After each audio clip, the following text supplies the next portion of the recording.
The stars were quiet the night the Vreth came. Their ships moved through the dark like shadows, long, silver, and cold. There were hundreds of them, sliding past distant suns without making a sound. They had done this before, many times. They had come to 43 worlds the same way, and every single one of those worlds had either bowed or burned. The Vreth did not think this time would be any different. Their lead ship carried Admiral Drax, a tall, gray-skinned commander with 4 arms and eyes like black glass. He stood at the front of his bridge and looked at the star maps laid out before him. One small yellow star, a handful of planets, and on the third one, a strange, loud, chaotic little species that called themselves humans. Drax had read the reports. He had looked at the numbers.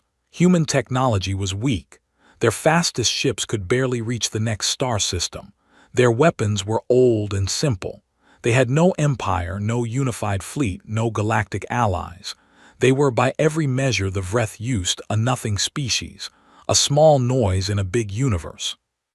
He had laughed when the scouts first brought him the files. "They still fight each other," one of his officers had said, shaking his head. "Their own kind, over land, over water, over beliefs." Drax had found this both amusing and pathetic. A species that spent its energy tearing itself apart was no threat. It was barely worth the paperwork. The first target was a human mining colony on a cold rock called Kepler 7b. About 12,000 humans lived there, pulling minerals from the ground, sending them back to Earth on slow cargo ships. The colony had 2 small defense ships and 1 communications tower. That was all. Drax gave the order on a Tuesday morning, not that he knew it was Tuesday. The Vreth did not use human time. He simply said the word and his fleet moved, and Kepler 7b stopped existing. No warning, no message, no chance to run. Just fire, then silence, then ash. It took less than 4 minutes. When it was done, Drax turned to his communications officer and told him to open a channel to Earth. The message was short. It was meant to be. Long messages gave the impression that the sender cared about the reply. He looked into the camera with his black glass eyes and spoke in a flat, cold voice. "You have been assessed. You have been found lacking. Surrender your remaining worlds and colonies within 72 hours, or we will continue what we started at Kepler 7b. There will be no second message." The channel closed. Drax walked back to his seat and waited. He expected tears. He expected panic. He expected the kind of broken, scrambling desperation he had seen from every other species when the Vreth first showed their teeth. The humans would argue among themselves. A few of their leaders would say brave things for the cameras, and then, in the end, they would fold. They always folded. On Earth, the message arrived at every screen, every speaker, every device that could receive a signal. It played in living rooms and offices and hospitals and schools. It played in the middle of busy streets and on the walls of government buildings. Billions of humans stopped what they were doing and watched a gray alien with 4 arms tell them to surrender or die. Then the screens went dark, and the world went very, very quiet. In a large conference room deep underground in Geneva, the leaders of every major nation on Earth sat around a long table. Some of them were still in their pajamas. Some had been pulled from sleep, from dinner, from the middle of speeches. They had all come fast because the message had been marked with the highest possible emergency code. At the head of the table sat Secretary General Yara Akafor, a small, calm Nigerian woman with gray in her hair and tired eyes that had seen too many crises to show much fear. She had been running the United Nations for 11 years. She had dealt with wars, plagues, floods, economic collapses. She had sat in rooms where the whole world felt like it was falling apart, and she had held it together through sheer, quiet will. She sat now and listened as her advisors spoke over each other. Some wanted to respond immediately. Some wanted to delay. Some wanted to try to negotiate. Some were already talking about evacuation plans, about which planets might be defended, about how many civilians could be moved in 72 hours. Yara let them talk for a while. Then she raised one hand, and the room went silent. She looked at the wall where the Vreth message had played. She looked at the footage from Kepler 7b, or rather, the lack of footage because there was nothing left to show. Just an empty orbit where a colony used to be. 12,000 people, gone in 4 minutes. She thought about that for a long moment. Then she turned to the head of Earth's combined military command, a broad-shouldered Brazilian general named Marco Teles, and she asked him one question. "How long do we need?" General Teles looked at her steadily. 6 months, maybe 5 if we push hard. "Then we go quiet," she said. No response, no reply, not a single word. Some of the people in the room looked confused. One French representative started to protest. Yara looked at him and he stopped. "We do not respond to their message," she said again. "We do not beg, we do not negotiate, we do not panic on camera for them to watch. We go dark, we go quiet, and we get to work." She stood up and looked around the room at every face. They watched us through their scanners and they saw a species that fights itself. They saw our old wars, our arguments, our divisions, and they decided we were weak. She paused. Let them believe that a little longer. Nobody argued. The room began to move. Within the hour, orders were going out to every military base on Earth and every colony that still stood. Communications with the outside galaxy were shut down. Earth's public networks went to emergency broadcast mode, calm, careful, controlled. The panic that the Vreth had expected never appeared on any screen they were watching. Back on his ship, Admiral Drax sat and waited for the humans to respond. His communications team monitored every frequency. They found nothing. No desperate pleas, no brave speeches, no frantic military chatter. Just silence. One of his younger officers shifted uncomfortably. "They're not responding, Admiral." "They're afraid," Drax said without looking up. "Fear does that, it freezes them." The officer nodded, but he did not look fully convinced. The 72 hours passed. Then another day. Then another. Still nothing from Earth. Drax frowned for the first time. He had expected surrender, not silence. Silence was unusual. Silence was the kind of thing that made experienced commanders nervous, though he would never say that out loud. He told himself the humans were simply too primitive to organize a proper response. He told himself they were probably arguing among themselves, too busy panicking to even send a message. He told himself many things. Meanwhile, on a cold, dark shipyard on the far side of Earth's moon, the first new hulls were already being welded together. The factories were running day and night. The scientists were working in shifts. The soldiers were training in every time zone, every climate, every condition. And in her quiet office, Yara Akafer looked out at the stars and said nothing to no one. She just worked. Because the Vreth had made a mistake that no amount of firepower could fix. They had looked at humanity through a scanner and seen a species divided by war. They had not understood that war was not humanity's weakness. It was humanity's oldest teacher. And now, for the first time in its entire bloody history, every single human being on every single world was angry at the same thing. The 72-hour deadline came and went. No surrender arrived. The Vreth had no idea what that meant. They were about to find out. Congrats, you declared war on Earth's deadliest species, Smiling Skull.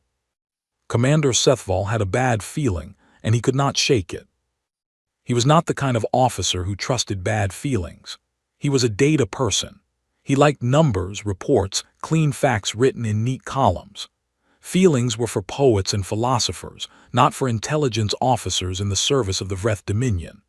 But the silence from Earth had now stretched past 2 weeks, and every time he sat down at his desk and looked at his screens, the bad feeling came back, quiet and cold, like a draft from under a closed door. He pulled up the human files again. He had been assigned to monitor humanity's response to the Dominion's message. It was supposed to be an easy job. Watch the humans panic, record their surrender, file the paperwork, move on. Instead, he had spent 2 weeks watching nothing. No military transmissions, no emergency broadcasts, no signs of evacuation. The human worlds were running on low communications. Like a machine that had been deliberately turned down, not broken down. That was the part that bothered him. Broken things made noise. Frightened things made noise. This was something different. This was quiet in the way that a predator is quiet right before it moves. He told himself he was overthinking it. Then he went back to the files. The Breth intelligence archives on humanity were not very deep. The scouts had done a basic survey, population numbers, technological level, military capacity. It was enough for Admiral Drax to make his decision, and Drax had not asked for more. But Sethval, because the silence was making him nervous, started digging into the older data.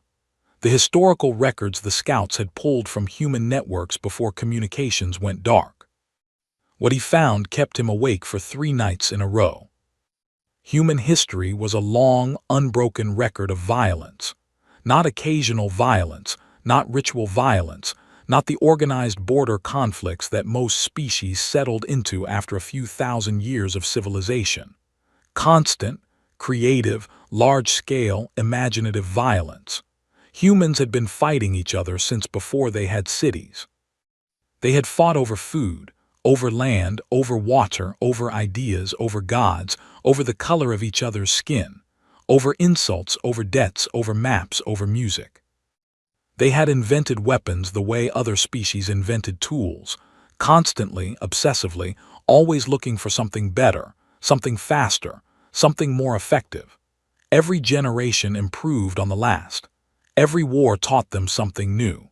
They had never once in their entire recorded history had a period longer than a few decades where the whole species was at peace. Most species, Sethval knew, went through a violent early period and then settled down.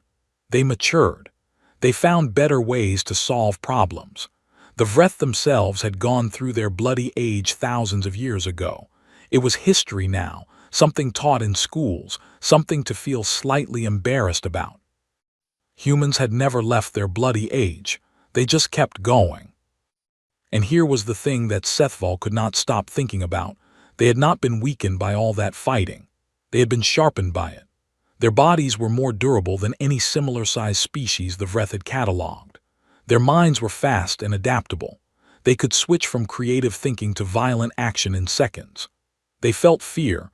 The files were clear about that, but they had this astonishing ability to move forward anyway, to act despite the fear, to push through it rather than be stopped by it. The Breth science teams called it irrational behavior. Sethval was starting to think it was something else entirely. He found a word in the human psychology files. Rage. He read the definition twice, then a third time. It described a state where a human, under sufficient provocation, would experience a massive surge of biological chemicals that reduced their awareness of pain, increased their strength. And this was the part that made Sethval put down his drink, temporarily suspended their self-preservation instinct. He sat very still for a moment. Self-preservation instinct was the single most reliable constant across every known intelligent species. Every creature, no matter how brave, had a point where survival told it to stop, to retreat, to choose life over victory. It was biological. It was fundamental. It was, as far as Breth science was concerned, simply how living things worked. Humans could turn it off. Not always, not forever, but under the right conditions, under grief, under anger, under the specific kind of cold fury that came from watching something they loved get destroyed, they could cross a line where survival stopped mattering to them, where they would walk through fire, take wounds that should stop them, keep fighting long past the point where any rational creature would have quit. Sethval thought about Kepler 7b, 12,000 humans, gone, no survivors. He thought about what the files said about human psychology when their people were killed, when their families were gone, when they had nothing left to lose. He opened a new report and began typing very fast. The planet Earth, he wrote, is not a peaceful civilization that occasionally goes to war. It is a war culture that occasionally pauses. Every human alive has ancestors who survived not just the violence of other humans, but the violence of their own planet. A biosphere so aggressive, so full of disease and predators and environmental extremes, that most Breth species would not survive a year on its surface unprotected. Humans did not conquer their world because it was easy. They conquered it because they are, at a biological and psychological level, extremely difficult to kill and almost impossible to discourage. He paused, then kept writing. They do not operate the way we expected.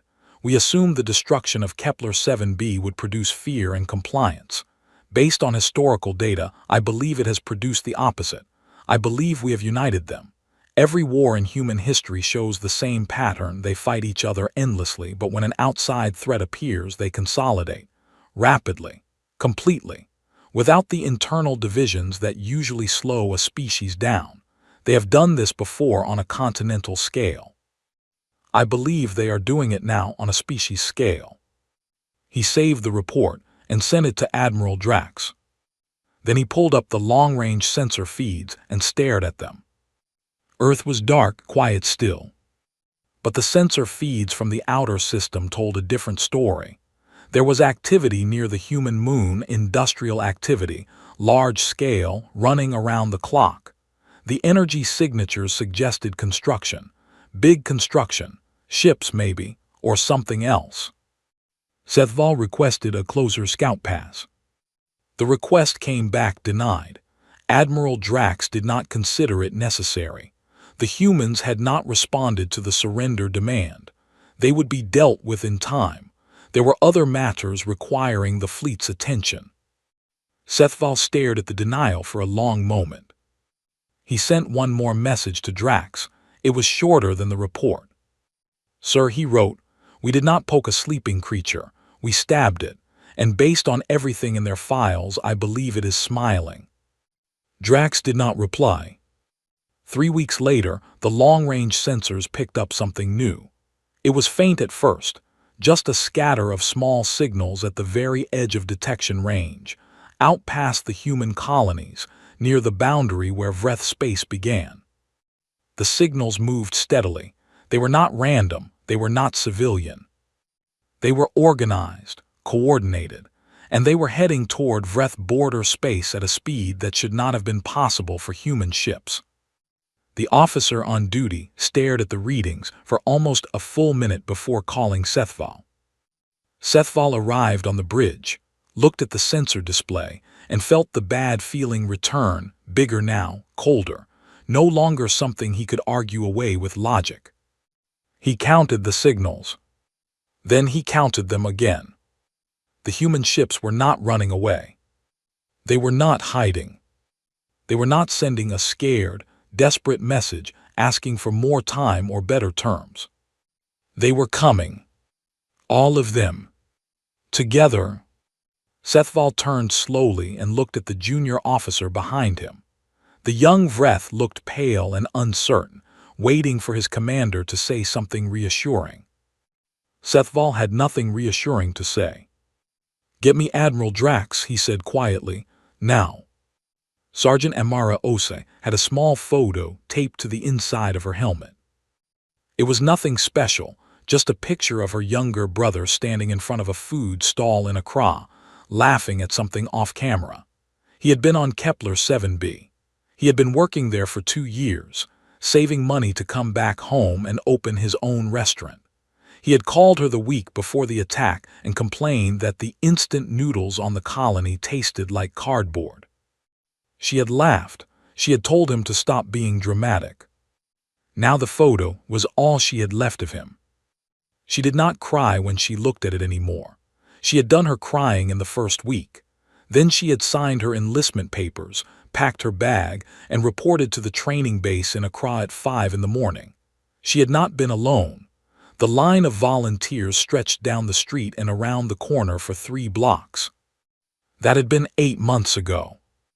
Now she was in the back of a transport ship, body armor on, rifle across her knees, moving through deep space toward something called the Battle of Outer Reach. The ship was full of soldiers from 7 different countries. The woman to her left was from South Korea. The man to her right was from Argentina. None of them had met before training, but they had trained together for 6 months until they moved like one thing instead of many. The human commanders had a name for the force they had built. They called it the United Earth Combined Fleet, but most of the soldiers just called it the Answer. The Breth were about to meet it.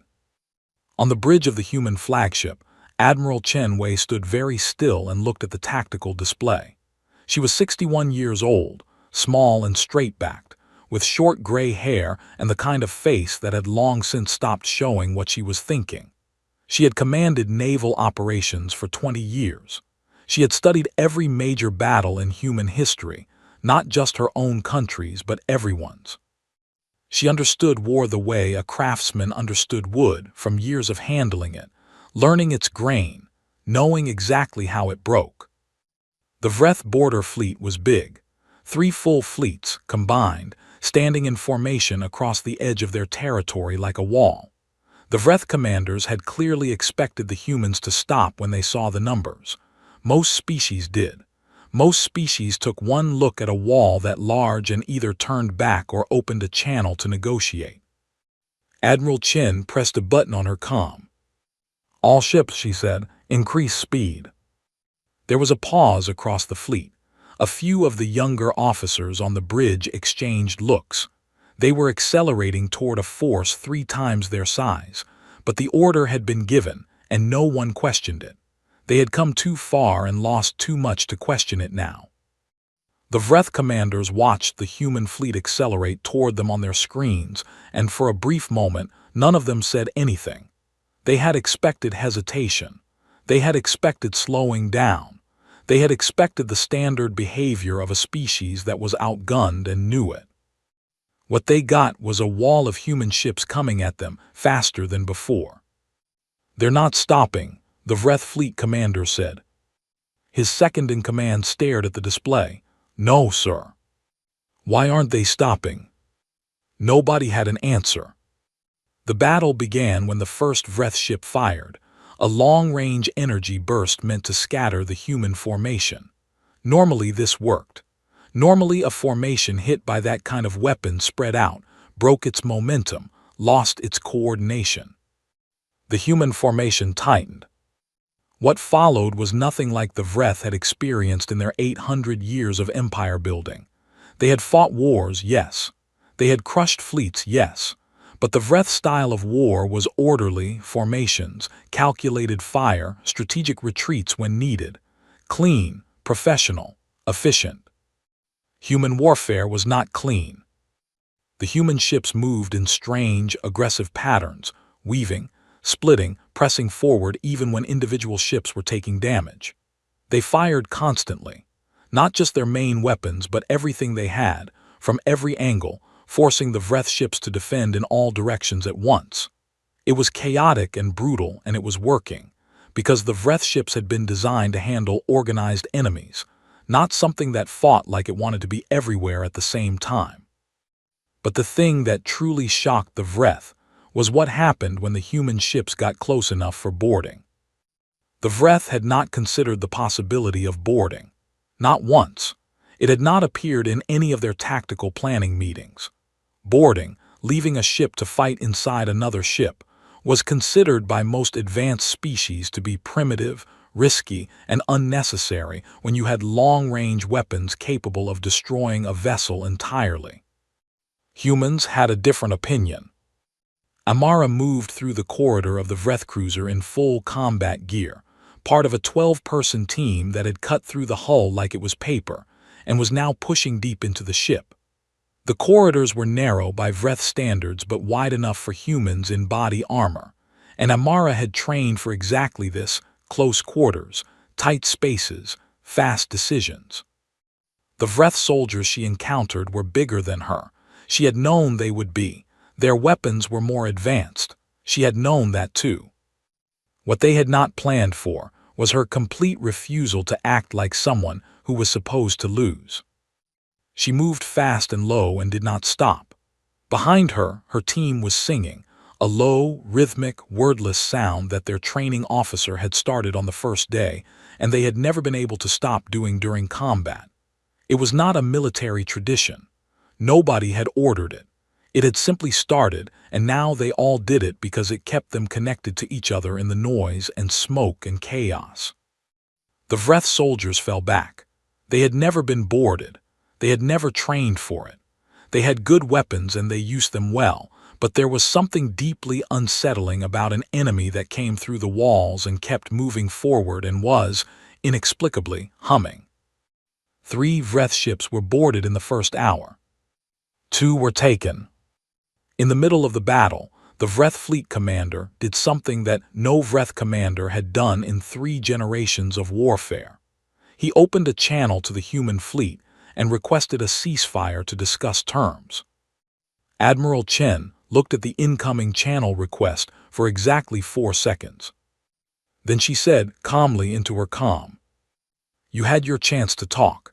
That window closed on Kepler 7b. She closed the channel. The battle continued for another 6 hours. When it ended, all 3 Breth border fleets were gone, not retreated, not scattered, gone. The human fleet had taken losses, real ones, painful ones, ships that would not come home and soldiers whose families would get a folded flag and a careful letter. Admiral Chen read every name herself.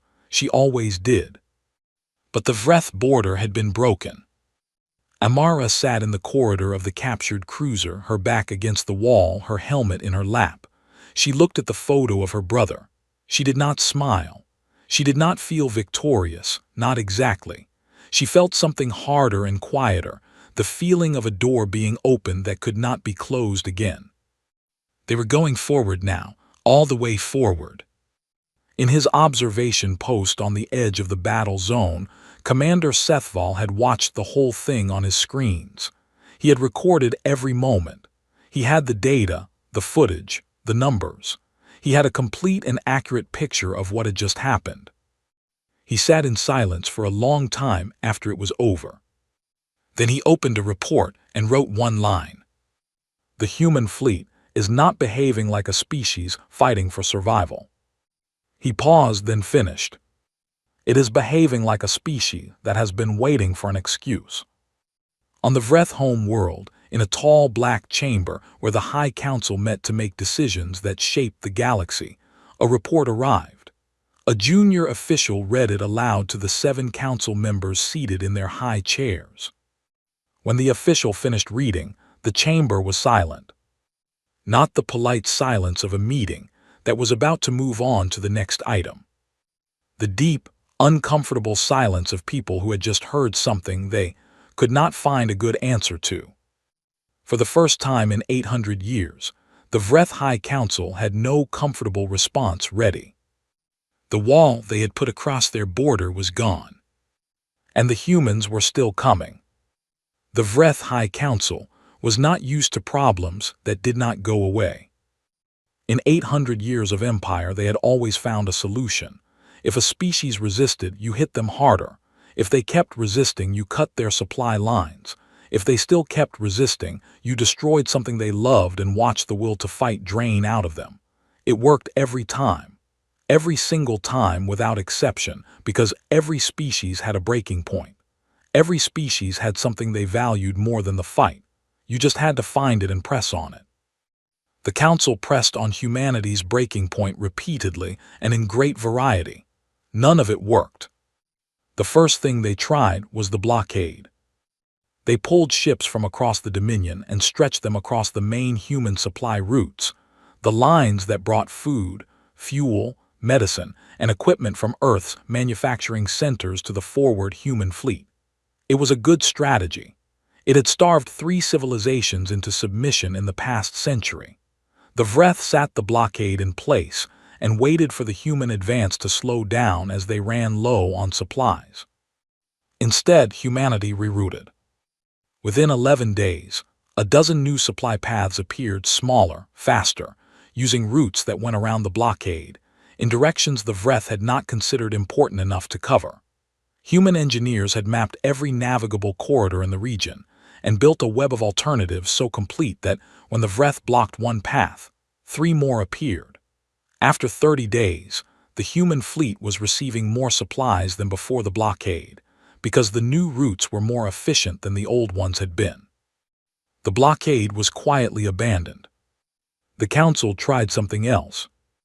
Their biological research division had been working on a weapon since early in the war, a carefully designed pathogen, built specifically for human biology, targeting their respiratory systems.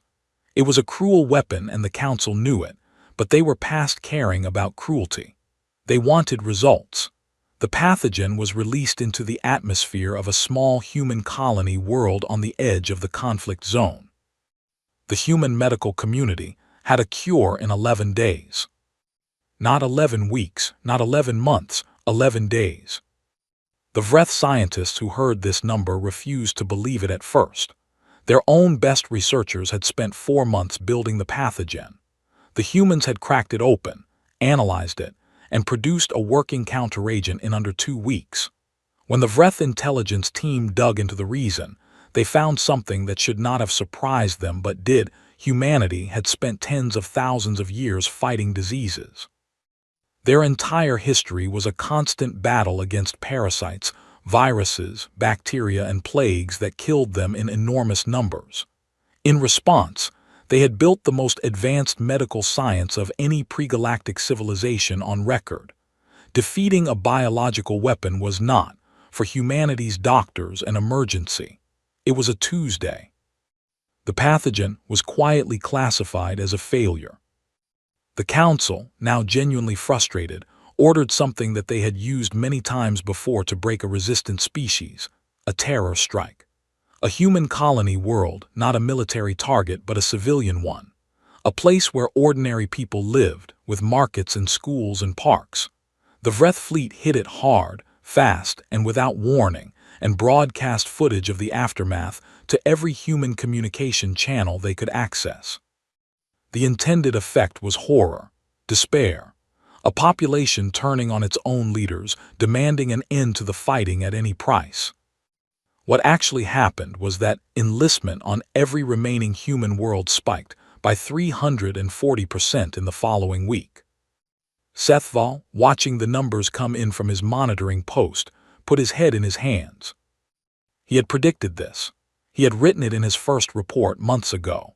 He had explained in clear language what human psychology did when faced with this kind of attack. Grief in humans did not produce submission. It produced fuel. Every person who signed their name on an enlistment form in the days after the terror strike was someone who had seen the footage and made a decision, a cold, clear, personal decision, that they were going to be part of what happened next. The Vreth had been trying to break humanity's spirit. They were instead forging it. Sethval stopped sleeping properly around this time.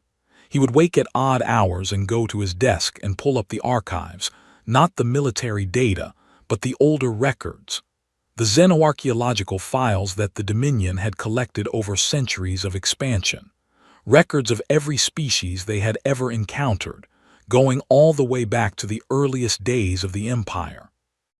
Among those records were the final transmissions of species that had resisted the Vreth and lost. Last messages mostly, distress signals, goodbye recordings, but a few of them were something more, observations, written in the final days of a civilization by someone who had seen the end coming and wanted to leave a record of what had happened. Sethval read them all. He was looking for something specific. He found it in a transmission from a species called the Queth, who had resisted the early Vreth Dominion approximately 600 years ago and had been completely destroyed for it. Their last archivist had written a long final document before the end, most of it a record of their history and culture. But buried near the end of the document was a paragraph that made Sethval feel cold all through. The archivist had written about their conquerors. "They do not stop," she had written. "We have seen this before, other conquerors, other empires, other wars. All of them had limits. All of them had a point where the cost became too high, where they decided victory was no longer worth the price. These ones are different. They grieve their dead deeply, perhaps more deeply than any species we have encountered. But the grief does not slow them down. It seems to make them faster. We do not know how to fight something that uses its own pain as fuel. Sethval read it twice. Then he searched for similar passages in the other records. He found them, not in every record but in enough. Different words, different languages, different species. The same pattern. Conquerors who did not know their own limits, who turned every attempt to stop them into a reason to keep going. The Breth had been thinking of humanity as a problem to be solved, a resistant colony that needed the right amount of pressure in the right place. Sethval was beginning to understand that they had made a much more fundamental error. They had not started a war with a weak, young species and miscalculated the difficulty. They had reached into the dark, found the single most relentlessly persistent form of life in the known galaxy, and slapped it across the face. He compiled everything, every report, every data file, every archive transmission, every number and analysis from the past 18 months of war. He organized it carefully, clearly, in language that even a distracted council member could not misread. He titled it simply, "We have made an irreversible error." He sent it to the High Council. He sat back and waited. Then, because he already knew what they would say, and because waiting felt pointless, he opened a different channel. A quiet one. A channel that connected, through a complicated and highly illegal series of relays, to a human intelligence frequency that he had found 3 months ago and had been monitoring ever since without reporting it. He sat for a long time looking at the open channel. His career was in this room. His safety was in this room. Everything that had ever been reliable in his life was in this dominion, in this fleet, in this system of rules and ranks and orders that he had served for 30 years. He thought about the Queth archivist's last paragraph. Then he started typing. "This is Commander Sethval, Breth Intelligence Division. I am requesting asylum. I have information that I believe would be useful to your command. I am aware that this request is unusual. I am also aware that you have no particular reason to trust me." He paused, then added one more line. "I have enclosed my complete files on Breth military strategy, fleet positions, weapon systems, and council communications for the past 18 months. I hope this demonstrates good faith." He sent the message and closed the channel and sat very still. Across the darkness of space, in a small monitoring room aboard a human intelligence ship, a young analyst named Corporal Yuki Tanaka stared at her screen for several seconds. Then she called her superior over and pointed at the message. Her superior read it, then read it again. Then smiled slowly, with the kind of expression that meant something important had just shifted. "Get this to Admiral Chen," the superior said, "and get him a safe route in." Tanaka looked at the attached files, and her eyes went wide. "He sent us everything," she said quietly. "Yeah," the superior said, "he did." She paused, and then said something that Sethval would have found, had he heard it, both unexpected and quietly reassuring. "Tell him welcome, he's not the first to ask." The Breth home world was beautiful from space. It was a deep blue-green planet with rings of pale silver cloud and 2 small moons that caught the light of its sun like polished stones. It had been the heart of the Dominion for 800 years, the place where the Empire was born, where its laws were written, where its history was carved into black stone walls that stretched higher than most buildings. It was old and proud, and it had never once been threatened. Until now. The human fleet arrived on a quiet morning by the Breth calendar. There was no dramatic announcement, no warning shots, no bright burst of weapons fire across the sky. The ships simply appeared, hundreds of them, spreading in a slow, deliberate arc around the planet's orbit like a hand closing gently around something it had no intention of releasing. The Vreth home world's defense stations went a full alert. Every gun, every shield, every emergency protocol activated at once. On the streets below, sirens ran. Civilians looked up at their sky, which had never been anything but safe, and saw the silhouettes of ships that were not Vreth. In the High Council chamber, 7 robed figures stood around their circular table and looked at the tactical display in total silence. This was not supposed to be possible. The Dominion's borders were supposed to hold. The human fleet was supposed to have been stopped at the edge of Vreth space, ground down by the blockade, broken by the pathogen, frightened off by the terror strikes. The Empire's strategies had 800 years of success behind them. They did not fail. They had never failed. But the display was right in front of them, and the display did not lie. And the display showed human ships in orbit around their home world, in numbers that had not been there yesterday. The eldest council member, a long gray-bearded figure named Councillor Verse, pulled his robes around himself and said in a low, shaking voice, "Open a channel." Nobody argued. On the bridge of the human flagship, Admiral Chen received the incoming channel request and looked at it for a moment. She had been awake for 22 hours. She had gray shadows under her eyes and her tea had gone cold on her desk sometime in the past hour. Around her, the bridge crew was quiet and professional, doing their jobs, monitoring their screens. She accepted the channel. The face of Councillor Verse appeared on the display, old, dignified, and carrying in his expression the specific kind of pride that was struggling very hard not to break. "Admiral," he said, "we wish to discuss terms." Chen looked at him steadily. "I know," she said. "I'm ready." Nearby, Sethval stood in the corner of the bridge. He had been on the human flagship for 8 months now, working as a translator and cultural advisor. He was thinner than he had been when he defected. He had not slept particularly well in 8 months either, for different reasons than Admiral Chen, mostly because he was working through the complicated and uncomfortable process of understanding that everything he had believed about the Dominion's greatness was built on other species' suffering. He watched the channel between Chen and Verse open, and felt something heavy in his chest that he did not quite have a word for yet. The terms took 3 days to negotiate. Not because they were complicated, they were actually quite clear, but because each one was its own kind of blow, and the Council needed time to absorb each blow before the next one fell. The Dominion would disarm.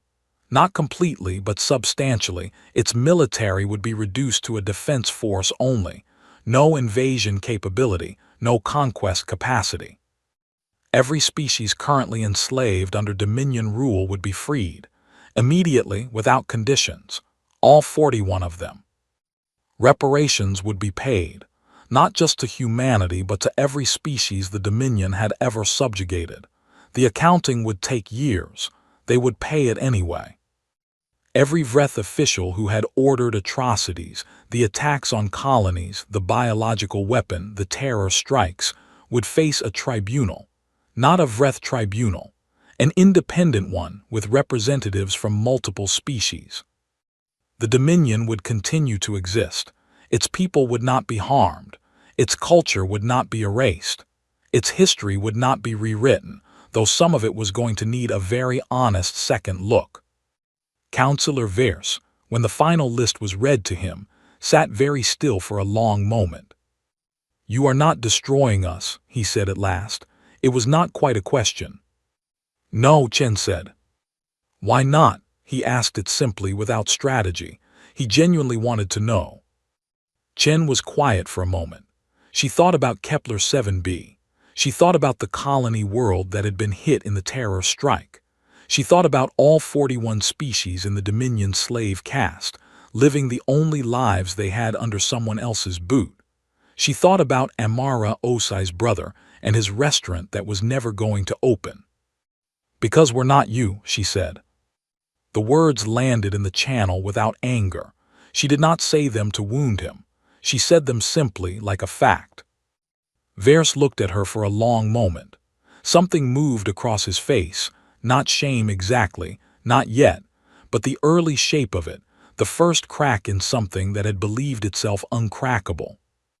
He nodded slowly and signed the terms. Amara was not on the flagship when the surrender was signed. She was on a troop transport in low orbit, watching the planet below through a small porthole. She had her hand up near her collar, where the photo of her brother lived inside her armor. She had not taken it out. She just touched it sometimes. Around her, other soldiers were watching too. Some were quiet. Some cried a little, which was allowed, and nobody said anything about it. Some laughed, which was also allowed. One old corporal from Edinburgh saying something soft under his breath that nobody could quite make out. Amara did not feel triumphant. She had thought she would. She had imagined this moment many times during training, during the long months of the campaign, during the dark hours when she had been frightened and tired and far from home. She had imagined feeling like something had been completed, like justice was a door that closed with a satisfying sound. Instead, she felt open, like a wound that had finally stopped bleeding but was not yet healed, like there was a long road still to walk. She thought her brother would have understood that feeling. He had been thoughtful like that. She touched the photo and looked at the planet below and said nothing out loud. Sethval watched the signing from across the bridge. When it was done, he walked to the observation window and stood there for a while, looking at his home world from the outside. It was still beautiful. That had not changed. The human analyst Corporal Tanaka came and stood beside him. They had worked together for months and had developed the careful, professional friendship of people who had been through something unusual together. "How do you feel?" she asked. Sethval considered the question. It was the kind of question the Breth did not usually ask each other. Feelings were private things, kept inside, not offered up in conversation. "Tired," he said after a moment, "and something else. I don't have the right word for it in my language." "What does it feel like?" He thought about it. Like waking up after a long, bad dream, and the world is strange and different and you're not sure yet if that's good, but the dream is over. Tanaka nodded slowly. "Relief," she said, "that's the word." He repeated it quietly, "Relief." He looked at his home world and tried it on. It did not fit perfectly yet, but it was the closest word he had found. Years passed. The reparations were paid slowly but steadily. The freed species built their own governments with help, sometimes reluctant, from the new dominion that was learning, awkwardly and imperfectly, to be something other than an empire. The tribunals were long and difficult, and not everyone was satisfied with the outcomes, but they happened, and that mattered more than anyone had expected it to. Amara went home to Accra. She opened the restaurant her brother had been saving for. She named it after him. She stood behind the counter on the first day and looked at the full tables and the noise and the smell of good food and felt the wound finish closing, or close enough. Sethval stayed in human space for a long time, then returned to the Breth home world as an advisor to the new government. He wrote a book. It was about the war, but mostly it was about what he had learned about humanity, about the Dominion, about what happens when a civilization stops being curious about the things it doesn't understand. It became required reading in Breth schools. Decades after the war ended, a young Breth student sat in a classroom and opened the official history of what they now called the Great Mistake. On the first page, preserved as a historical document, was a copy of the original pre-war intelligence assessment of humanity. At the top of the page it read, "Species assessment, human, threat level minimal, recommendation, subjugate at will." The student stared at it, then turned to the appendix at the back, where the casualty figures from the war were listed in small, careful numbers. She stared at those too for a long time.